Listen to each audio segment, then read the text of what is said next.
Hello बच्चों, आज के ऑनलाइन क्लास में कक्षा 10 गणित का तीसरे अध्याय का 18वां भाग है। इसके पहले मैं प्रश्नावली 3.5 के 2 क्वेश्चनों को हल करके बताया था। आज उसी प्रश्नावली के क्वेश्चन नंबर 4 का पहला भाग आप लोगों को बता रहे हैं। इसमें देखें, क्वेश्चन नंबर 4 में दिया है कि एक छात्रावास में मासिक व्यय नियत है तथा शेष उस छात्र के रहने के दिनों पर निर्भर करता है। एक छात्र 20 दिन छात्रावास में रहता है तो 1000 रुपये छात्रावास व्यय देता है। दूसरा छात्र भी 26 दिन छात्रावास में रहता है तो वह 1180 रुपये व्यय करता है। तो नियत और दिनों की व्यय क्या थी वह ज्ञात करना है। इसके पहले वाले चैप्टर में आप लोगों को टैक्सी किराए के आधार पर हमने नियत भाड़ा और अतिरिक्त भाड़ा बताया था। सेम उसी तरह यहां भी इस क्वेश्चन का आप समीकरण बनाएं। क्या माना मासिक नियत किराया या भाड़ा 100 रुपये। और दूसरी चीज क्या होगी, 2 चर वाले हैं। दूसरी चीज क्या होगी, एक दिन का खर्च लिखें या किराया लिखें, वह क्या है, वाई। अब इस पे चलिए, यह अक्सर नहीं बदलेगा क्योंकि एक महीने का एक दिन रहे तो भी 100 रुपये देना है या पूरा महीना रहे तो भी 100 रुपये देना है। बदलेगा क्या, यह वाई का दाम। एक दिन रहे तो वाई रुपये, 2 दिन रहेंगे तो 2 वाई हो जाएगा, 10 दिन रहेंगे 10 वाई हो जाएगा। उसी तरह अब प्रश्न के अनुसार समीकरण बनाइए। प्रथम शब्द से क्या कह रहा है, एक छात्र ए द्वारा खर्च क्या है, कितने दिन रहा है छात्र ए, 20 दिन। तो कुल खर्च कितना होगा, मासिक तो 100 रुपये लगेगा ही। 20 दिन का, एक दिन का वाई रुपये है तो 20 दिन का क्या हो जाएगा, 20 वाई। कुल किसने के बराबर है, 1000 रुपये। समीकरण 1 हो गया। अब इसी तरह दूसरा शब्द चले। दूसरे शब्द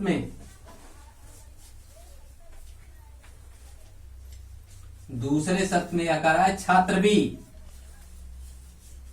यह कितने दिन रहा है, यह 20 दिन रहा है पहला, और दूसरा 26 दिन रहा है।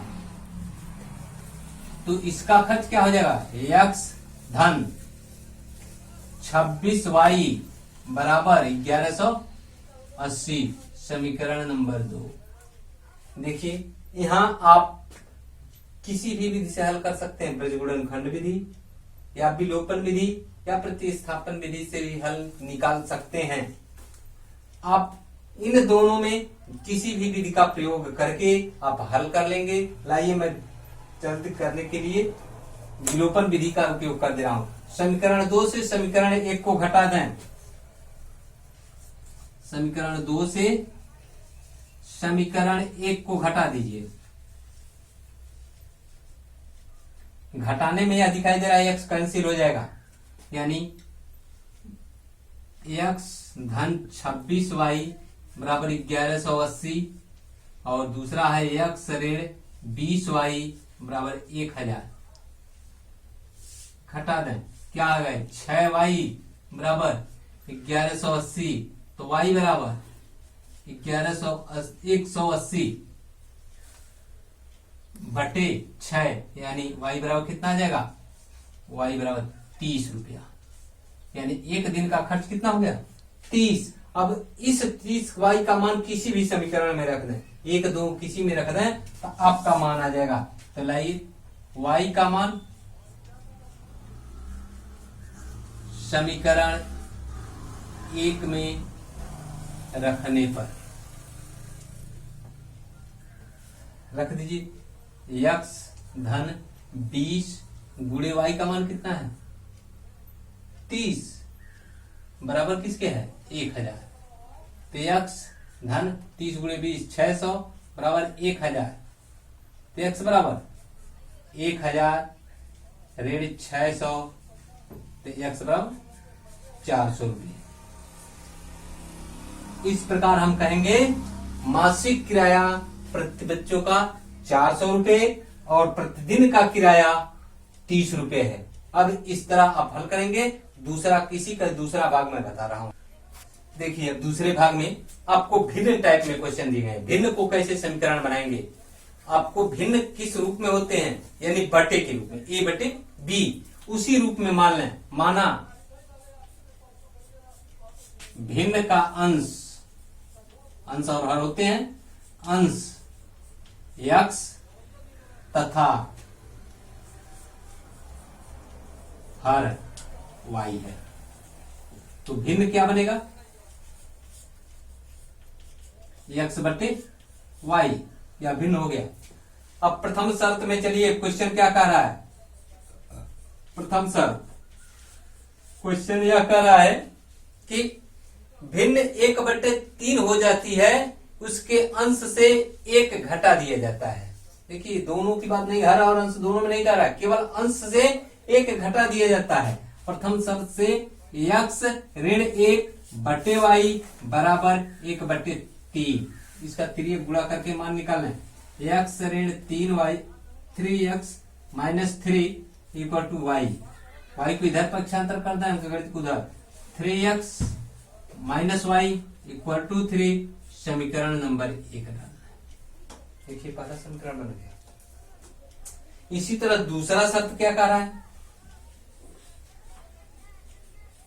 दूसरा शर्त यह कह रहा है कि यदि भिन्न 1/4 हो जाती है जब उसके हर में 8 जोड़ दिया जाता है। अब हर की बात कहा है, यानी x बटे y धन 8 बराबर 1/4। अब 3 गुणा कर लें, 4x बराबर y धन 8, y को इधर पक्षांतर कर दें, 4x माइनस y बराबर 8, समीकरण नंबर 2। समीकरण 1 और 2 बन गए। अब क्या करें, आप देखें समीकरण 2 से फिर समीकरण 1 घटा दें, सरल रूप में हल कर लेंगे। तो यहां फिर आप कर दें समीकरण 2 से समीकरण 1 को घटाने पर घटा दीजिए, 4x माइनस वाई बराबर 8, 3x माइनस वाई बराबर 3। एक चीज आप यहाँ पूछ सकते हैं, क्यों दोनों में आपने 2 से 1 को घटाया, 1 से 2 को क्यों नहीं घटाया है। यह काम आप अपने आप से भी कर लें। हमें घटाएं उस संख्या में से जिसे घटाने पर चिन्हों के परिवर्तन में कोई हमें ज्यादा परेशानी न हो। यदि 1 में से घटाते तो x का मान ऋणात्मक आता, सारा मान ऋणात्मक आता, फिर ऋण से प्लस में करते, उसके बाद करते कहीं छूट जाता तो गलती हो जाती। अक्सर यही करते हैं कि हमें कम खर्च में, कम बदलाव में उत्तर मिल जाए, वह उसी शर्त को लगाने में कोशिश करते हैं। तो इसीलिए हमने 2 से 1 को घटाया है। तो देखिए घटाते समय नीचे के चिन्ह बदल जाएंगे, y कैंसिल हो गया, x बचा और y बराबर 8 में से 5 जाए, 8 में से 3 जाए 5, x का मान 5 आ गया। x का मान 5 आ गया तो y का मान निकाल लें। समीकरण 1 में x का मान रख दें।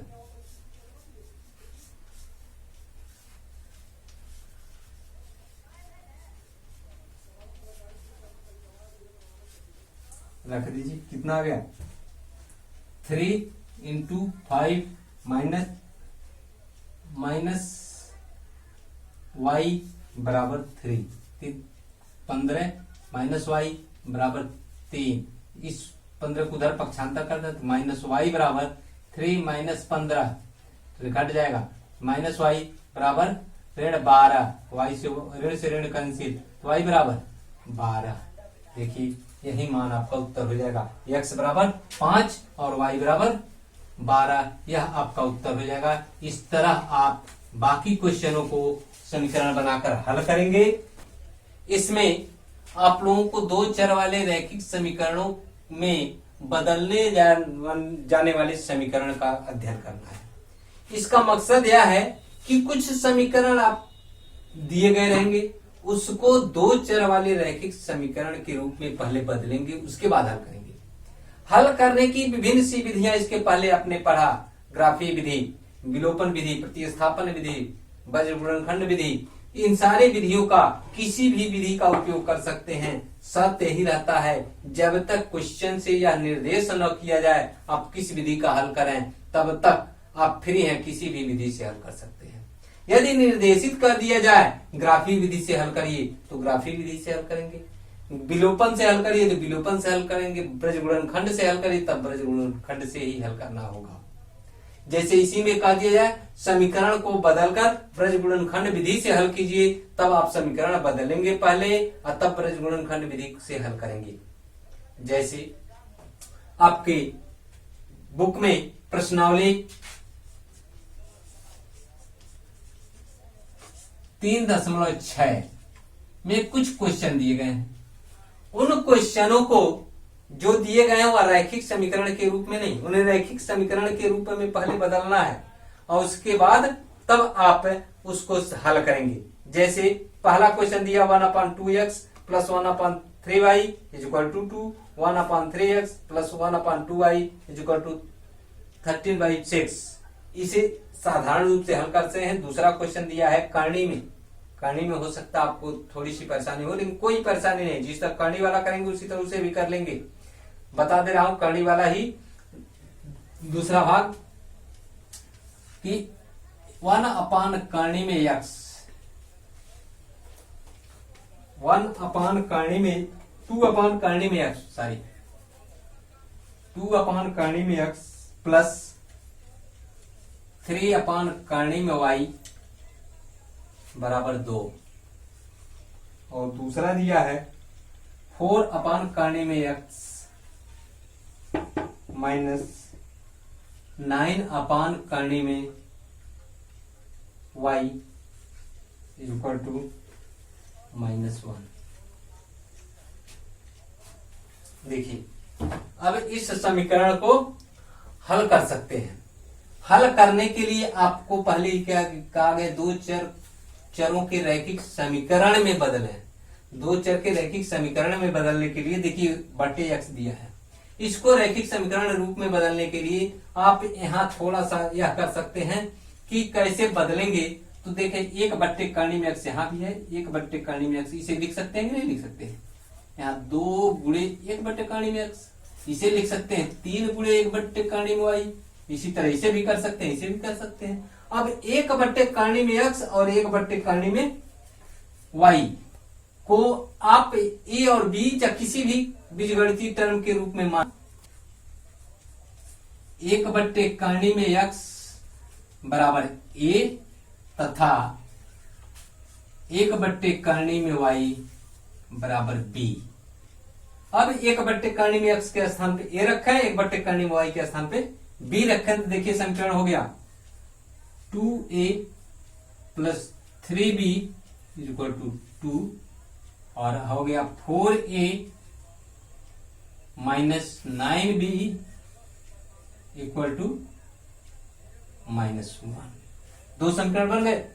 अब इन दो समीकरणों में आप देखें किसमें किसका गुणा कर दें, आपका समीकरण हल हो जाएगा। यहाँ किया नहीं कहा गया है कि आप वज्र गुणनखंड विधि से हल करिए, ग्राफीय विधि से हल करिए या विलोपन विधि से, आपको जो सहज लगे उस विधि से हल कर दें, जिससे आप कर सकते हैं उस विधि से हल कर सकते हैं। इसमें देखिए विलोपन विधि सहज दिखाई दे रही है, इसमें आप 2 का गुणा कर दें तो a का मान बराबर हो जाएगा, चाहे b का बराबर करने के लिए इसमें 3 का गुणा कर दें तो b का मान बराबर हो जाएगा और समीकरणों को जोड़ दें तो आपको b कैंसिल हो जाएगा, बाकी a का मान मिल जाएगा। तो आप इसे समीकरण 1 लिख लें, ऐसे समीकरण 2 लिख लें। तो आप b वाले टर्म को केवल गुणा कर दें, जोड़ दें, चिन्ह की कोई परिवर्तन नहीं आएगा। तो लिख लें समीकरण 1 में 3 से गुणा करके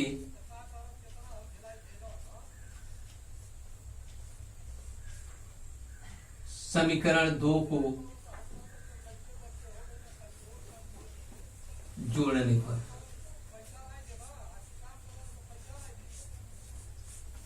इस तरह अब गुणा कर दीजिए। समीकरण 1 में 3 का, तो 3 दूना 6a plus 9b is equal to 6। दूसरा क्या है 4a minus 9b is equal to -1। आगे अब घटा दें, जोड़ दें। जोड़ने के बाद मैं कहा हूं तो यह दोनों क्या हो गए, कैंसिल हो गए। 6 4 10a बराबर 6 में से 1 घट जाए 5, a बराबर 5/10 यानी 1/2। 5 का नाम 5, 5 दूना 10। a बराबर कितना आ गया 1/2। अब a का मान यहां भर दें, b का मान निकल आएगा, चाहे इसमें भर दें चाहे किसी में। समीकरण 1 में a का मान रखने पर रख दीजिए 2 गुणे 1/2 धन 3b इक्वल टू 2। 2 से 2 कट गया तो 3b equal to 1 plus 3b equal to 2। 3b equal to 2 minus 1, एक इधर पक्षांतर हो जाएगा तो b बराबर 3b बराबर 1, तो b बराबर 1/3। यह b का मान आ गया। अब b का मान आ गया a और b का, तो आपको मान किसमें लाना है, x और y का मान लाना है। तो आप यहां आप मानने वाले टर्म में चलें। 1/√x बराबर a माना है, क्या लिख सकते हैं 1/√x बराबर 1/2। दोनों तरफ का वर्ग कर दें, करनी समाप्त हो जाएगी। तो 1/x बराबर क्या हो जाएगा 1/4। फिर यह गुणा कर लें तो x बराबर क्या आ गया 4। यह पहला मान हो गया। इसी तरह दूसरे वाले पे चले। 1/√y बराबर क्या है 1/3, b का मान है। तो वर्ग कर दें, फिर यहां पर लिख सकते हैं दोनों तरफ वर्ग करने पर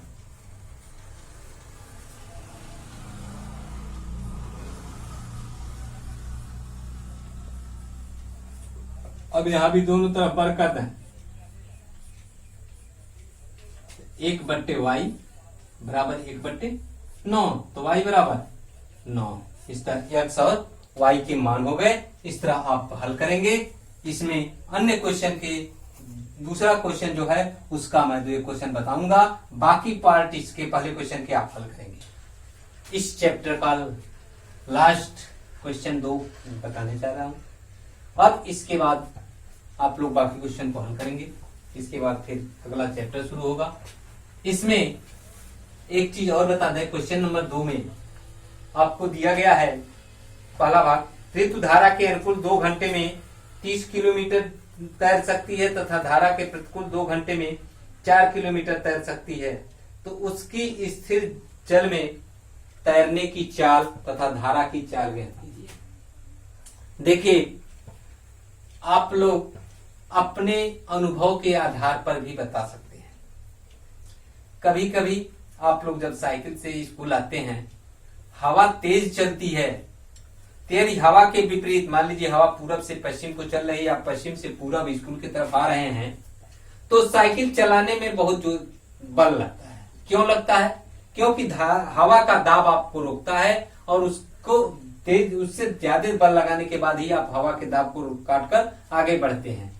वही प्रक्रिया जल में भी होता है।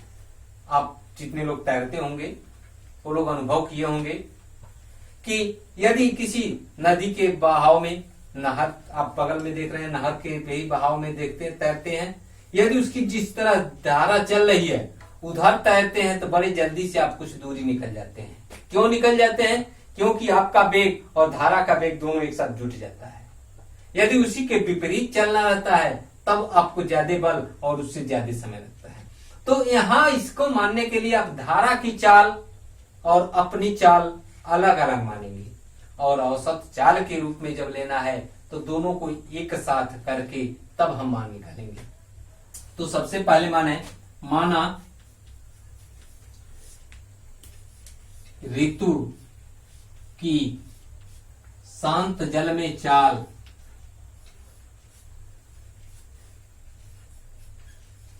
x किलोमीटर प्रति घंटा। क्यों हमने किलोमीटर प्रति घंटा माना, मीटर प्रति सेकंड नहीं माने या मीटर प्रति मिनट नहीं माने? क्योंकि आपका जो मान दिया है किलोमीटर प्रति घंटा में दिया है। अक्सर आप ध्यान देंगे क्वेश्चन में भी, जब भी क्वेश्चन को हल करने जाएंगे, क्वेश्चन किस तरह पूछा है, किलोमीटर प्रति घंटा में पूछा है कि मीटर प्रति सेकंड में पूछा है कि मीटर प्रति मिनट में पूछा है, इसका बड़े बारीकी से ध्यान देंगे। जब इस चीज का ध्यान देंगे तब यह क्वेश्चन बन जाएगा। तो आपको किलोमीटर प्रति घंटा में दिया है तो किलोमीटर प्रति घंटा के हिसाब से आप यहां मान लिया। और धारा की चाल क्या हो जाएगी,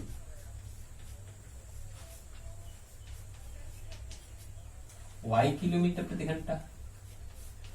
अब देखिए प्रथम शर्त में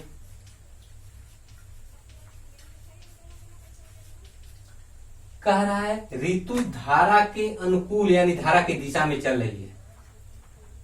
2 घंटे में 20 किलोमीटर तैर सकती है। कितना तैर सकती है? 2 घंटे में 20 किलोमीटर, यानी धारा के अनुकूल है तो दोनों की चाल जुट जाएगी। x धन y बराबर किसके हो गया, 20 किलोमीटर। 20 लिख रहे हैं, समीकरण 1 हो गया। और दूसरा शर्त क्या कह रहा है, दूसरी शर्त धारा के प्रतिकूल, यानी इसके चाल में से जो तेज है उसमें से कम वाले को घटाएंगे, धारा की चाल घटेगी तभी धारा के विरुद्ध चलेंगे। तो x ऋण y बराबर कितने है, 2 ही घंटा। वहां भी दिया है 2 ही घंटे में 4 किलोमीटर जा रही है। यह समीकरण नंबर 2 हो गया। यहाँ एक चीज और निकाल सकते हैं, थोड़ा सा आपको यहाँ तो मान लीजिए 2 समय एक ही दिया है तो हमने इस तरह डायरेक्ट लिख दिया, लेकिन आपको यहाँ लिखना क्या पड़ेगा, चली गई दूरी बराबर चाल बटे समय होता है। दूरी बराबर चाल बटे समय। जब बटे समय 2 यहाँ रखते, बटे 2 यहाँ रखते, तो देखिए दोनों 2 से 2 क्या हो जाते, कैंसिल हो जाते। इसलिए हमने यहाँ 2 का प्रयोग न करके एक ही चीज दिया था, हमने नहीं किया और उसका मान निकाल दिया। अब यह समीकरण 1 और 2 मिल गए, समीकरण 2 और समीकरण 1 को जोड़ दें तो आपको x और y के मान मिल जाएंगे। देखिए समीकरण 1 और 2 को जोड़ने के लिए क्या करें, 1 और 2 को जोड़ने के लिए यह y नेगेटिव में है तो जोड़ दीजिए, लाइए यहीं जोड़ दे रहा हूं, जोड़ दें तो x और x 2x, y से y कैंसिल हो गया और एक कितना हो गया 24। यहाँ क्या लिखेंगे, समीकरण 1 धन समीकरण 2, 1 और 2 को जोड़ने पर तो x बराबर कितना आ गया 24/2 यानी 12 किलोमीटर प्रति घंटा। x का मान आ गया। अब x का मान आ गया तो y का मान निकाल, x का मान समीकरण 1 में रख दीजिए। समीकरण 1 में x का मान रखने पर, जब x का मान रखेंगे तो आपका y का, x का मान समीकरण 1 में रखें तो x का मान कितना आ गया 12, यानी x प्लस y बराबर 20, तो x बराबर 12 धन y बराबर 20, 12 को पक्षांतर कर दीजिए, y बराबर 20 ऋण 12, y बराबर 8 किलोमीटर प्रति घंटा। देखें यही आपका उत्तर होगा और इस आधार पे बाकी क्वेश्चन जो नीचे 2 दिए गए हैं उनका समीकरण बनाएंगे और हल करेंगे। धन्यवाद।